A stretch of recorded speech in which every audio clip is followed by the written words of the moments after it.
குழந்தைகளை மகிழ்விக்க முதல் முறையாக டிஜே அம்யூஸ்மெண்ட்ஸ் நிறுவனம் கோவைக்கு வந்துள்ளது. இடம் கோவை செட்டிப்பாளையம் சாலை, மலுமிச்சம்பட்டி.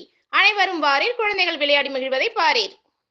தமிழ்நாடு அரசின் சேவைகள் பொதுமக்களுக்கு எளிதாக கிடைக்கும் வகையில் உங்களுடன் ஸ்டாலின் முகாம் தமிழகம் முழுவதும் நடைபெற்று வருகிறது. கோவை சரவணம்பட்டி பகுதிக்கு உட்பட்ட 4வது வார்டு மற்றும் 10வது வார்டுகளில் உள்ள பொதுமக்களுக்கு சரவணம்பட்டி பகுதியில் உள்ள SMS திருமண மண்டபத்தில் உங்களுடன் ஸ்டாலின் முகாம் நடைபெற்றது.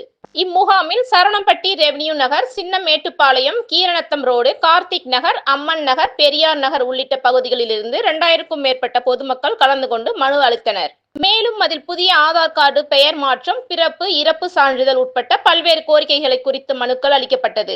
குறிப்பாக மகளிர் உரிமை தொகை கோரி 950க்கும் மேற்பட்ட மனுக்கள் அளிக்கப்பட்டது.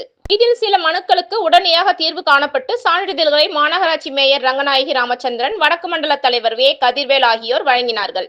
இதில் உதவி ஆணையர் முத்துச்சாமி, உதவி செயற்பொறியாளர் முத்துக்குமார், உதவி நகரமைப்பு அலுவலர் சத்யா, மண்டல உதவி வருவாய் அலுவலர் அஸ்கர் பாஷா, மாமன்ற உறுப்பினர் கதிர்வேல் சாமி, சரவணம்பட்டி பகுதி செயலாளர் சிரவை சிவா, பூங்கொடி மண்டல வரி வசூலர் செய்யது அசபீர், ரமேஷ், கர்ணன், ஜெயந்தி, தேன்மொழி, ரங்கநாதன், ஞானராஜ், சிவகுமார், சுமித்ரா, பிரியதர்ஷினி, தேவதர்ஷினி, கார்த்திக், சத்யநாராயணன், தனபால், ரங்கசாமி, ரவி மற்றும் பொதுமக்கள் என ஏராளமானோர் கலந்து கொண்டனர்.